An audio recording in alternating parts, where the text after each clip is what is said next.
Bueno, no me dio tiempo al final ni a nombrarlo el concepto.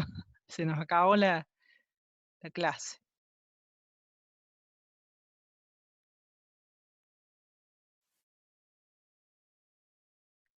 Bien. Esperen un segundito que terminen de sumarse los que se desconectaron. Profe, ¿puedo hacer una pregunta? Claro. Usted dijo que como en la gestión de configuración eran tenían como un conjunto de herramientas. ¿Eso Ujú. era es algo estandarizado o se pueden usar cualquier tipo de herramienta? Por ejemplo, con el controlador de versiones, ¿se puede usar cualquier herramienta y así o tiene que ser algo estandarizado? Mira, en particular para lo que tenga que ver con el control de versiones, hay muchas herramientas y se puede usar la que uno...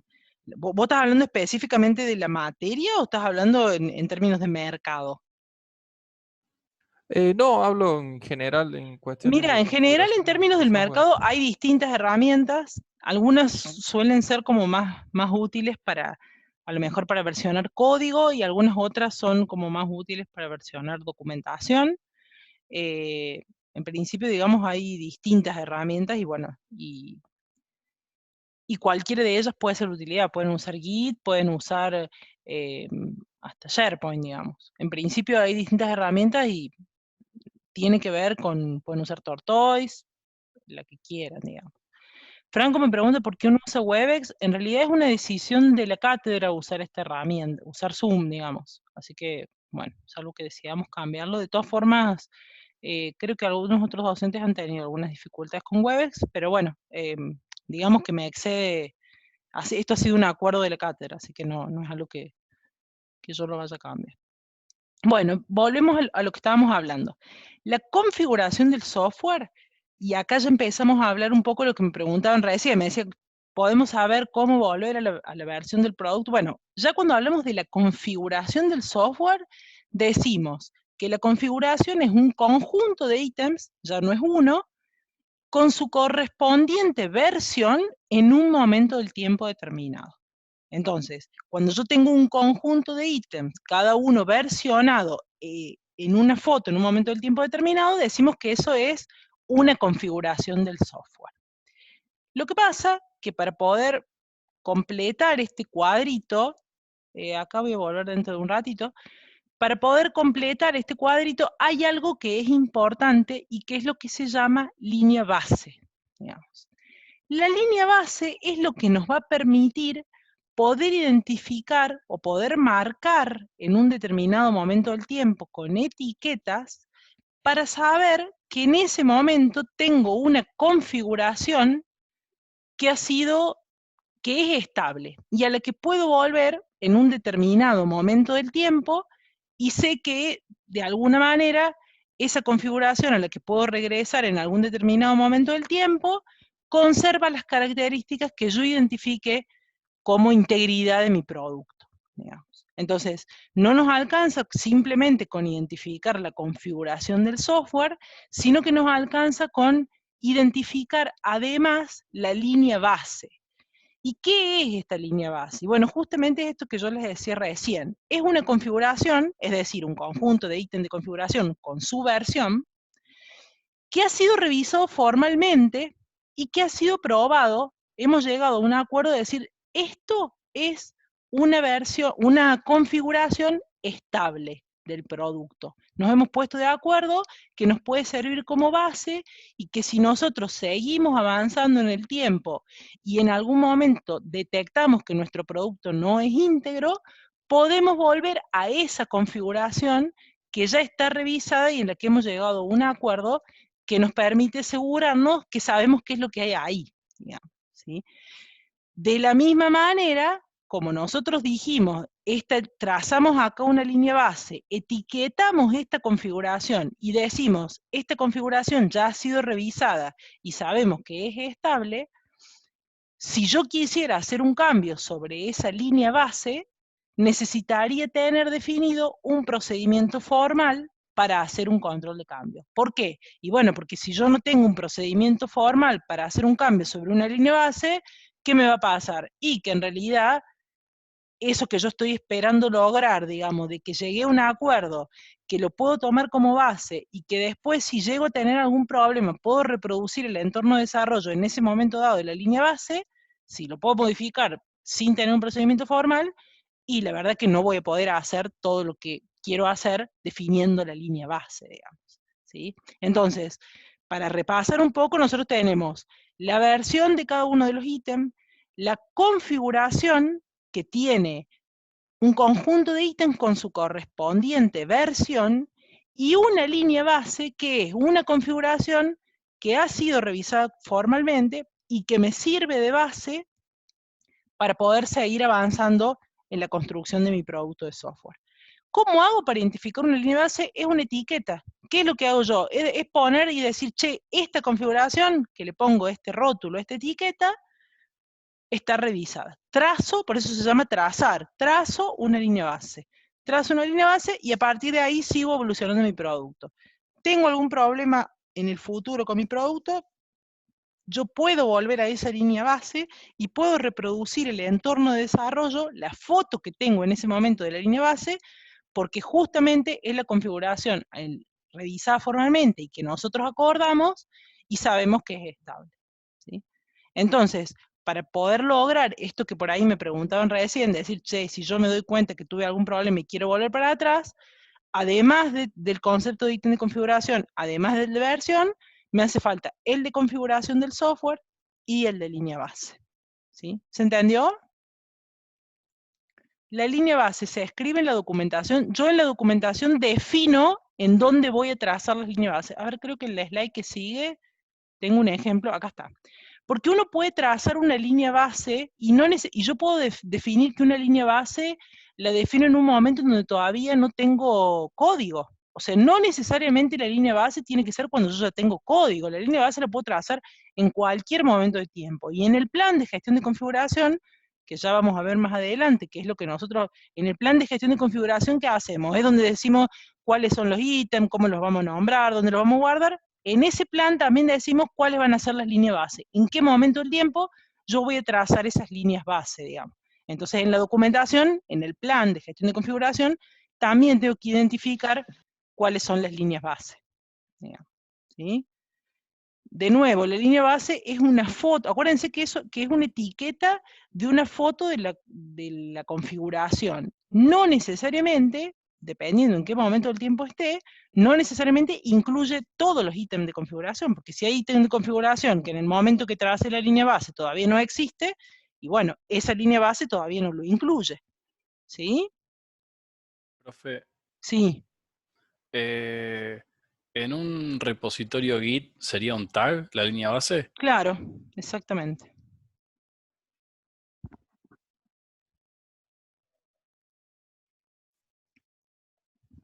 La línea base. Pueden ser de muchos tipos, digamos. O sea, la línea base, yo puedo trazar incluso, decir, bueno, tengo una línea base de planificación, entonces logré un plan estable, trazo la línea base de la planificación, una línea base de requerimiento, una línea base de la codificación, una línea base del producto.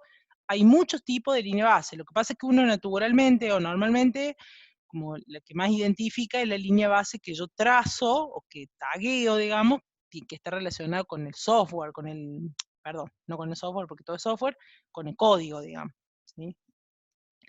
Acá me preguntan, ¿a qué tipo de software se aplican estos conceptos? A todos los tipos de software, no es a uno en particular, digamos. Este tipo de problema lo voy a tener para que viene a resolver la gestión de configuración, aplica para todos, grandes o pequeños, a todos. A todos.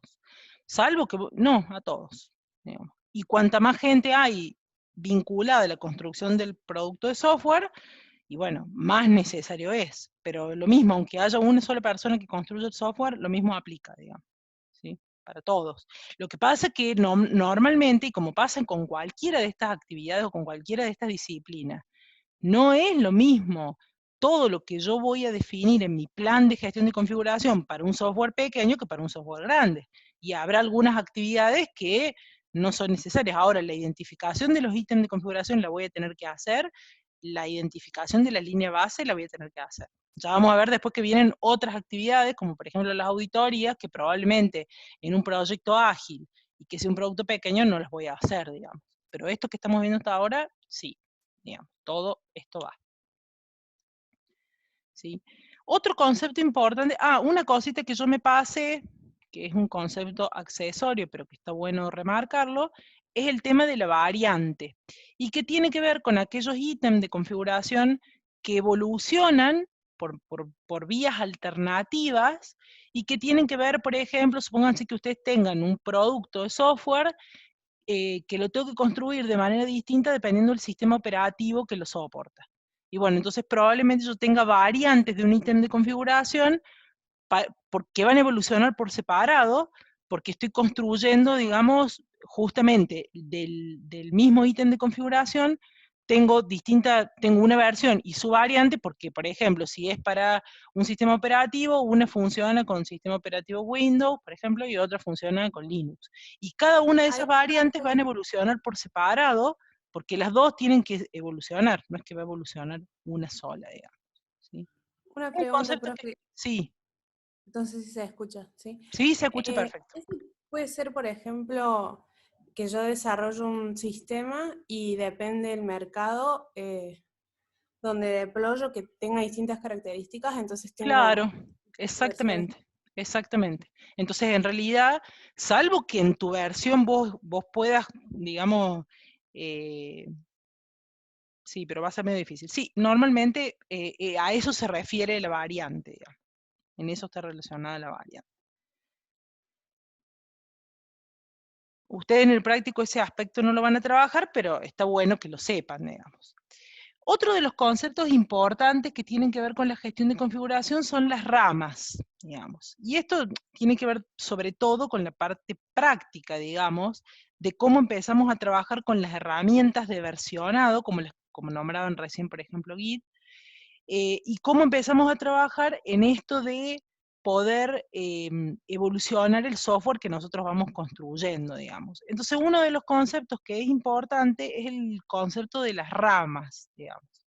Las ramas normalmente sirven para bifurcar el desarrollo. Es decir, yo tengo una rama que es la rama principal, que es en donde yo tengo el producto estable que yo estoy construyendo, y empiezo a tener algunas bifurcaciones del desarrollo, por ejemplo, porque quiero probar algo.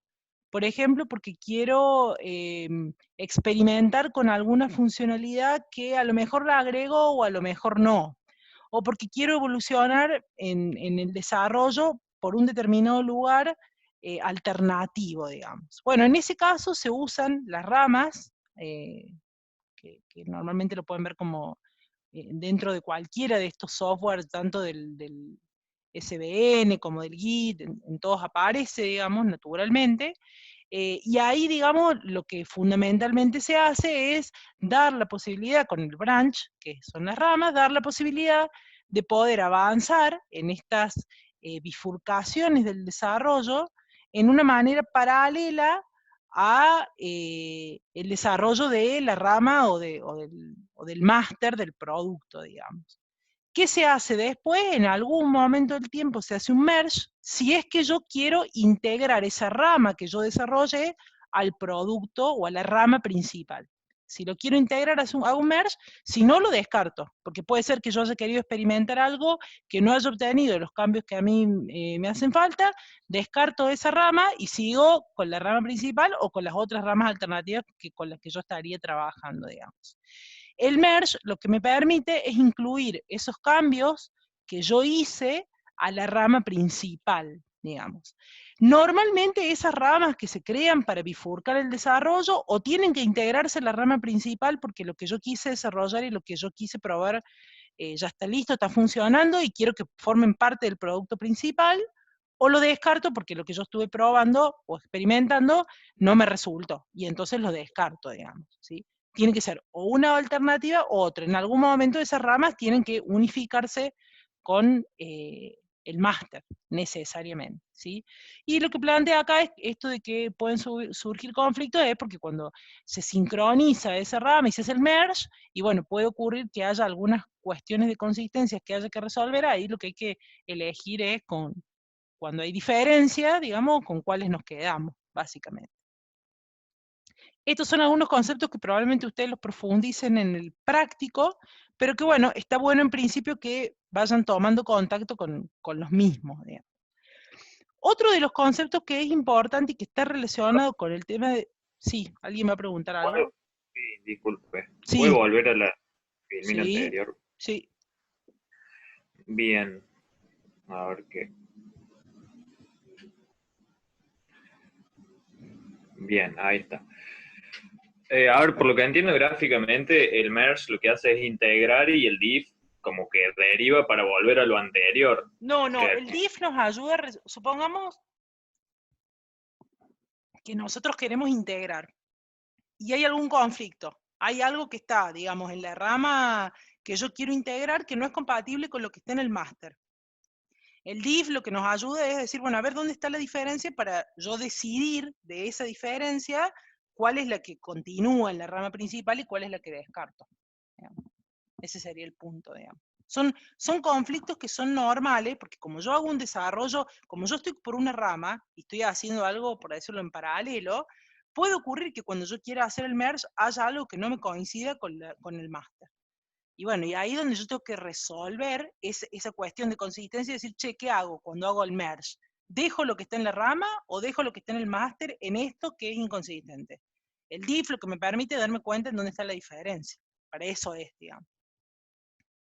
Claro, sería más representativo, antes de decir diferencia, decir inconsistencia, ¿no? Sí, sí, pero lo que pasa es que ese diff es un comando que se usa. Por eso está puesto ahí con diff, digamos. Pero sí, tiene que ver Bien, con bien. eso. Tiene que ver con eso, con las inconsistencias. Bien. Otro concepto que es importante y que está directamente relacionado con los ítems de configuración es el repositorio.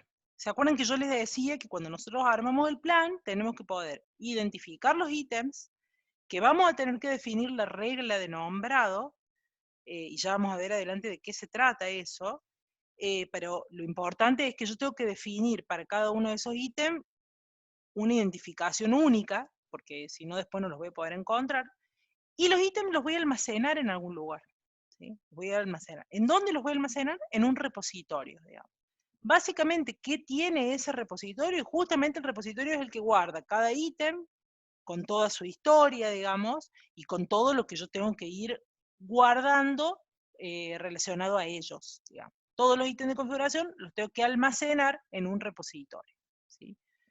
En verdad, digamos, cuando nosotros hablamos de repositorio, básicamente hablamos de algo que se ve más o menos como esto, digamos, que yo armo una estructura, y dentro de esa estructura yo voy a tener, digamos, por un lado, lo que tiene que ver con la construcción, y por el otro lado con el almacenamiento finalmente en mi repositorio. Y hay un proceso acá en el medio que se llama check-in y check-out.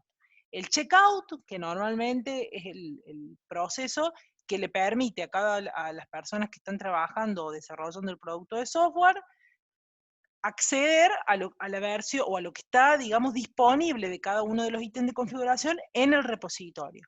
Y el check-in tiene que ver con aplicar los cambios que esta persona hizo en el ítem de configuración o los ítems de configuración nuevos que esta persona creó en el repositorio, digamos, ¿sí? Entonces hay dos actividades fundamentales, que es la que tiene que ver con el checkout y que es la que tiene que ver con el check-in. Profe, una pregunta. Sí. Eso sería más o menos como Push una y base pull, de sí. datos que aplica funciones o sea, que cambie el código o que lo vuelve a su normalidad, digamos.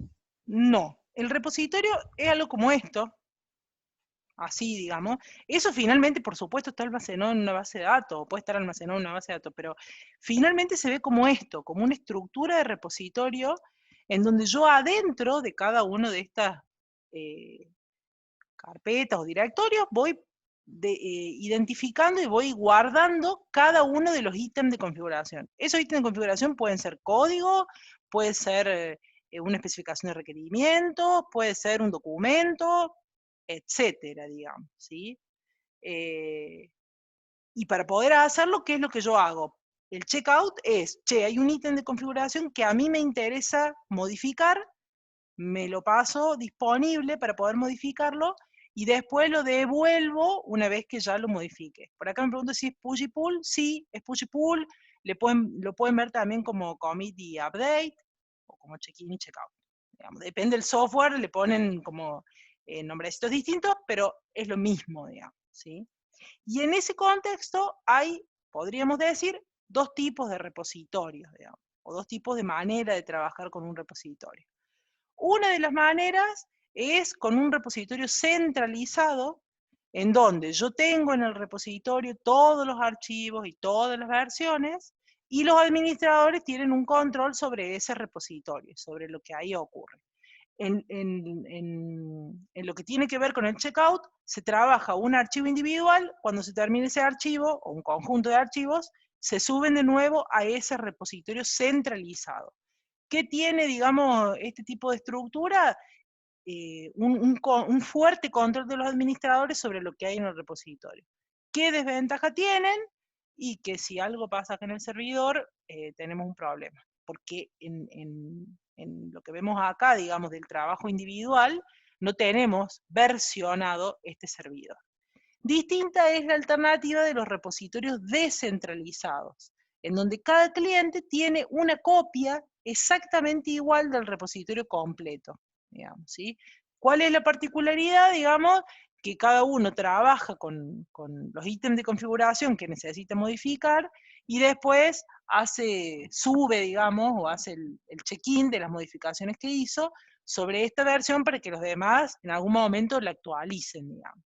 Este tipo de repositorio es el que más se utiliza, porque además tiene, primero, como dos ventajas, que es que yo tengo el repositorio descentralizado y cada cliente tiene una copia de ese repositorio, entonces si falta algo en mi repositorio centralizado, yo tengo forma de reconstruirlo de alguna manera. Me permite algunos workflows disponibles y de interacción entre los clientes que no están en el modelo centralizado, digamos, ¿sí?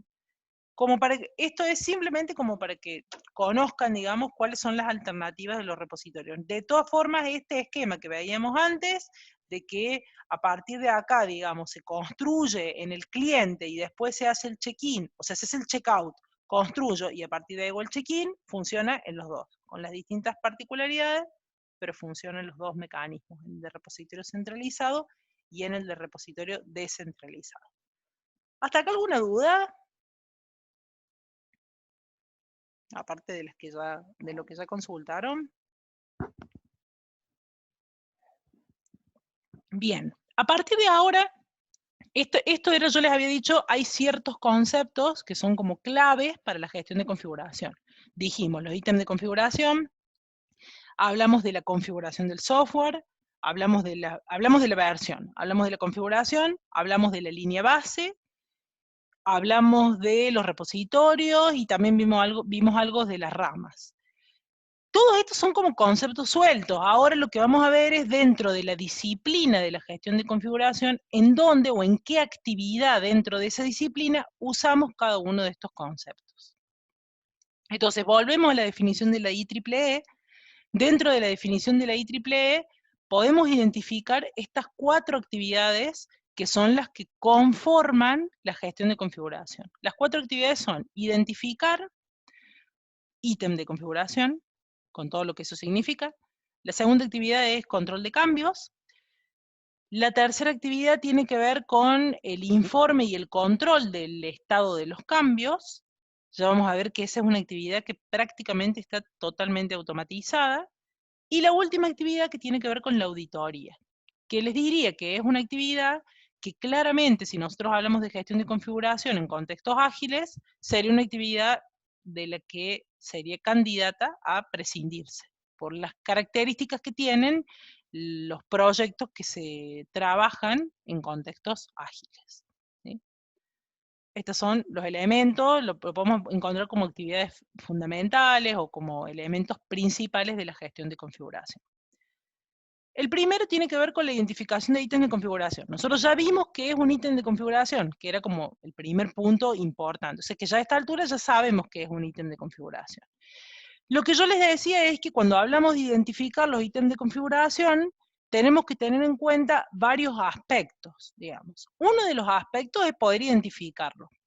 Pero a su vez necesitamos identificarlo de manera única. ¿Qué quiere decir esto? Que si yo defino, por ejemplo, que un ítem de configuración va a ser un caso de prueba, yo tengo que poder identificar ese caso de prueba de manera única y saber que ese caso de prueba es ese y no es otro. ¿Y cómo logro esa identificación unívoca? Lo logro con las convenciones y las reglas de nombrado. ¿Qué significa esto? Que yo tengo que buscar una regla de nombrado genérica para mis ítems de configuración, que cuando yo la quiera especializar, me permite nombrar de manera única cada uno de esos ítems. Vamos a poner un ejemplo. Supongamos que nosotros queremos nombrar de manera única la especificación de requerimientos. Bueno, esa es como fácil, porque ¿cuántas especificaciones de requerimiento voy a tener yo normalmente de un producto de software? Una sola, digamos. Entonces, si yo digo, bueno, la especificación de requerimiento la voy a nombrar poniéndole como primera parte del nombre, el nombre del producto de software que yo estoy construyendo, y después poniéndole especificación de requerimientos de software, como va a haber una sola en todo mi proyecto, es suficiente. Ahora bien, si yo defino que que cada uno de mis casos de prueba es un ítem de configuración, ¿qué debería tener en cuenta en la regla de nombrado? ¿Cómo se les ocurre que debería armar la regla de nombrado de un ítem de configuración o del ítem de configuración casos de prueba para asegurarme que ese ítem de configuración lo puede identificar de manera única? ¿Qué debería incluir? Y ir de lo más general a lo particular según el contexto en el que esté, por ejemplo, paquetes, componentes y todo eso. Pero ¿sobre qué definimos el caso de prueba nosotros? Sobre casos de uso. Por ejemplo, supongamos que nosotros definimos el caso de prueba sobre el caso de uso, ¿sí? Entonces, lo voy a escribir en el chat, pero una posibilidad podría ser, supongamos que nuestro producto se llama BC, para simplificar. Entonces, primero tenemos que identificar, normalmente cuando nosotros hablamos de las reglas de nombrado, siempre hablamos de poder identificar a qué producto de software pertenece ese ítem. Es como que normalmente uno empieza a nombrarlo desde ahí, digamos. Supongamos que nosotros le ponemos ahí, y yo le pongo caso de prueba,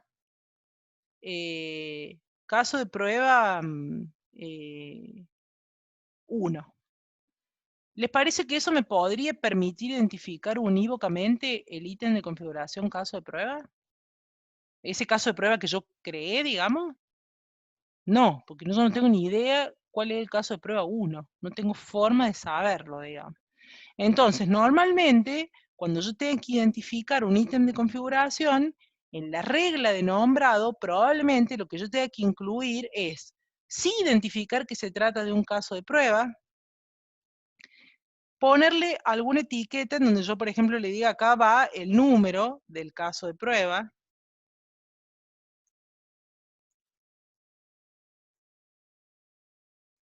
y después a lo mejor va el número del caso de uso, por ejemplo. Y a lo mejor le voy a poner también el escenario del caso de prueba, por ejemplo.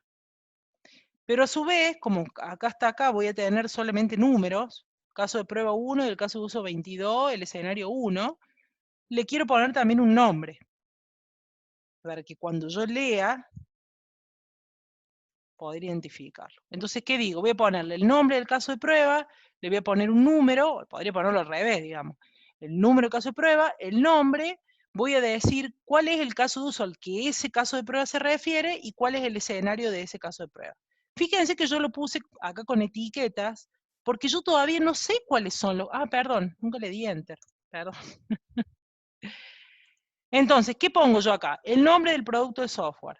¿Qué más pongo? Digo que el ítem de configuración se trata de un caso de prueba. ¿Y qué más digo? Digo, bueno, acá voy a poner el nombre del caso de prueba, acá voy a poner cuál es el número, voy a poner cuál es el número del caso de uso y voy a poner cuál es el escenario que yo estoy modelando. Fíjense que yo acá lo defino de una manera genérica. No le estoy poniendo el nombre porque justamente los ítems de los casos de prueba todavía ni existen, digamos. Entonces lo que yo estoy diciendo es, voy a encontrar una manera o una regla de nombrado para que cada vez que yo cree un nuevo caso de prueba, sepa qué nombre le voy a poner. Entonces, cuando cree el caso de prueba 1, voy a poner caso de prueba, nombre, caso de prueba, no sé, registrar festival. ¿Cuál es el número? El 1. ¿Cuál es el número del caso de uso? El número del caso de uso 1, el escenario 1. Yo voy a poder completar para ese ítem de configuración, a través de la regla de nombrado que yo definí, una identificación única de ese ítem. No va a haber otro caso de prueba que tenga el mismo nombre. Porque yo Claro, de definí alguna una... forma, disculpe, Sí. termine y yo después comento. ¿Hola? Sí. No, pensé que quería No, terminar dale, usted. dale. Dale, De dale. alguna manera es lo que estaba planteando como una analogía, una estructura de directorios en las que la más general, bueno, en el caso de una computadora es el dispositivo de almacenamiento, en el caso Claro, de pero ojo que lo que son dos estamos cosas viendo es el distintas. producto. Sí, pero ojo que son dos cosas distintas. Una cosa es la definición de la estructura del repositorio, que es lo que vos decís, y otra cosa es la regla de nombrado. En la estructura de repositorio está bien lo que vos decís. Yo voy a crear una estructura de repositorio que tenga el producto, el paquete, etcétera. Como yo quiera definir esa estructura de repositorio, que es el lugar en donde voy a guardar el ítem. ¿Se acuerdan que yo les decía recién, me voy a volver un poquito para atrás, que la estructura del repositorio se ve algo así? Entonces, esa definición de la estructura es un poco lo que vos decís. Yo lo voy a definir de lo general a lo particular. Bueno, cada uno define esa estructura de repositorio para ese proyecto como le resulte más conveniente, digamos. ¿Y qué define la estructura del repositorio? ¿Cuál es justamente el lugar en donde yo voy a almacenar cada uno de los ítems? Que si ustedes se fijan, dentro de lo que está puesto como parte de la identificación de ítem de configuración, es este punto. Definición de la estructura del repositorio. Pero además de definir la estructura del repositorio, yo necesito, supongamos que dentro de la estructura del repositorio va a tener un directorio que diga casos de prueba. Yo necesito decir, bueno, a cada caso de prueba, ¿cómo lo voy a nombrar para poder identificarlo de manera única y para saber que este caso de prueba es este y no es otro, digamos? Y ahí es donde yo defino la regla de nombrado para cada uno de los ítems. Por eso digo, nosotros decimos regla de nombrado, porque yo estoy definiendo cómo los voy a nombrar a los ítems que voy a crear de acá en adelante, porque todavía no los creé. Estoy empezando mi proyecto, no tengo ni un caso de prueba. Pero ya estoy diciendo cómo voy a hacer para nombrarlo de tal manera que cada caso de prueba tenga un nombre único y lo pueda identificar de manera única. Y a su vez voy a decir ese ítem de configuración, que en este caso particular del ejemplo es un caso de prueba, en qué lugar dentro de esa estructura de repositorio general que yo definí, en qué lugar lo voy a guardar. Todo eso es parte de la identificación de los ítems de configuración. Cada uno de esos 4 puntos son parte de la identificación, de esa actividad, identificación de ítem de configuración. Esta actividad es una actividad que ustedes van a trabajar bastante en el práctico, ¿sí? En el práctico ustedes van a identificar los ítems de configuración, van a definir la regla de nombrado, van a definir la estructura de repositorio, y como parte de la identificación del ítem van a decir, este ítem lo guardo en este lugar de la estructura del repositorio. No se preocupen porque lo van a ver con más ejemplos y más en detalle, pero todas estas actividades componen esta identificación de los ítems de configuración. ¿Qué quiero decir con esto? Que la identificación de los ítems de configuración no es simplemente decir, bueno, para mi proyecto mis ítems son los casos de prueba, la especificación y el código fuente. Bien, esa es una parte, pero a su vez me tenés que decir, ¿cómo va a ser la estructura del repositorio en donde los vas a almacenar? ¿En dónde vas a guardar cada uno? ¿Y cómo lo vas a nombrar a medida que lo vayas creando? ¿Me siguen hasta acá? Sí, profe, gracias. Bueno. No se preocupen si algunas cosas les parecen un poquito intangibles, porque en particular esta actividad de identificación de ítems de configuración la van a trabajar fuertemente en el práctico. Entonces ahí, por ahí este tipo de ejemplos les van a terminar de cerrar. De todas maneras, en la guía de trabajos resueltos hay algunos ejemplos, así que ahí también lo pueden ver, digamos, como para que lo puedan terminar de materializar. Esto ya lo vimos. Bueno, la otra actividad tiene que ver con el control de cambios. Acuérdense que eran 4 actividades. Identificación era la primera, control de cambios era la segunda. Y antes de empezar, porque se me va a acabar el tiempo de la reunión, les voy a preguntar, a ver si ustedes se acuerdan, sobre qué nosotros necesitábamos, de todo lo que definimos hasta ahora, sobre qué dijimos que íbamos a tener que tener un procedimiento formal de control de cambios. ¿Cuándo íbamos a tener que tener un procedimiento formal de control de cambios? En las líneas base, cuando queremos cambiar una línea Muy bien, muy bien. Cuando queremos modificar una línea base, justamente porque esa era una configuración que habíamos aprobado y que habíamos acordado, cuando queremos modificarla, tenemos que someterla a un procedimiento formal de control de cambios. Entonces, esta actividad de la que vamos a hablar ahora tiene que ver con eso, tiene que ver con poder definir cuál es ese procedimiento formal de control de cambios que nosotros vamos a ejecutar en nuestro proyecto cuando haya una petición de cambio para modificar algo de una línea base, digamos. ¿Por qué? Porque ya dijimos que si queremos modificar una línea base, sí o sí tenemos que ejecutar esta actividad de control de cambio, ¿sí? Básicamente, normalmente cómo se trabaja, digamos. Normalmente se define un comité de control de cambios, que dependiendo cómo esté conformado el proyecto puede estar conformado por distintas personas, normalmente está conformado por las distintas áreas involucradas en el negocio, ¿sí? Entonces, ¿por qué? Porque como nos vamos a poner de acuerdo en los cambios que vamos a hacer sobre la línea base y vamos a decir si el cambio que nos están pidiendo lo vamos a hacer o no lo vamos a hacer, tiene que haber representantes de todas las áreas involucradas en el desarrollo. En ese comité de control de cambios, en donde hay representantes de todas las áreas de desarrollo, es donde se recibe la petición de cambios o la propuesta de cambios sobre la línea base, que es lo que tenemos acá, el cuadradito este pintado en rojo, y sobre esa línea base se trabaja la propuesta de cambio, se hace un análisis de impacto y una revisión de qué significa esa propuesta de cambio y por qué se está solicitando esa propuesta de cambio sobre la línea base, y a partir de ahí este comité de control de cambio decide si acepta el cambio sobre la línea base o lo rechaza. Si lo acepta, se notifica que se va a modificar la línea base, y si se rechaza, queda todo igual, digamos, ¿sí? Es mejor una línea base, cambiar una línea base que crear una nueva con el nuevo cambio. Lo que pasa es que son cosas distintas, digamos. En realidad, cuando nosotros hablamos, es que vamos a hacer cambios sobre ítem de configuración que están en una determinada línea base, digamos. Entonces nos decimos, che, queremos hacer cambios sobre esta línea base, digamos. Cuando nosotros hablamos de crear una nueva es porque más adelante en el tiempo llegó el momento de crear una nueva. Son cosas diferentes, digamos, ¿sí? Una cosa es que modificar una línea base porque hay una petición de cambio, porque cambió un requerimiento, entonces, che, este ítem de configuración que tenemos acá no tiene sentido dejarlo así como está, porque esto ya no existe más así, digamos. Distinto es que yo tengo una línea base más adelante porque mi producto de software evolucionó y yo tengo una nueva línea base. Bueno, si tengo una nueva línea base más adelante, la trazo y son cosas diferentes. No es lo mismo cambiar una línea base que ya existe a crear una nueva. No sé si se entiende la diferencia.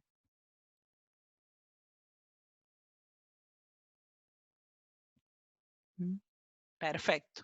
¿Sí? Normalmente, acuérdense que la necesidad de cambio, habíamos visto al principio, que normalmente tiene que ver con un requerimiento de cambio. Me cambió algo que yo tenía definido y que en principio, digamos, va a ser distinto, porque cambió el negocio, porque cambió el requerimiento, porque cambió algo en el contexto. ¿Quién decide quién puede estar en un comité? Normalmente se define cuando yo armo el plan, cuando el líder del proyecto arma el plan de gestión de configuración, ahí decide quiénes son las personas que conforman el comité de control de cambio. No se crea un comité cada vez que hay que modificar una línea base, sino que el comité ya existe desde que empieza el proyecto con esa función. Y se convoca cuando hay que hacer algún cambio sobre la línea base. Esa sería un poco la idea. Con lo cual, en mi plan de gestión de configuración, tiene que estar identificado quiénes son las personas que conforman ese comité de control de cambios.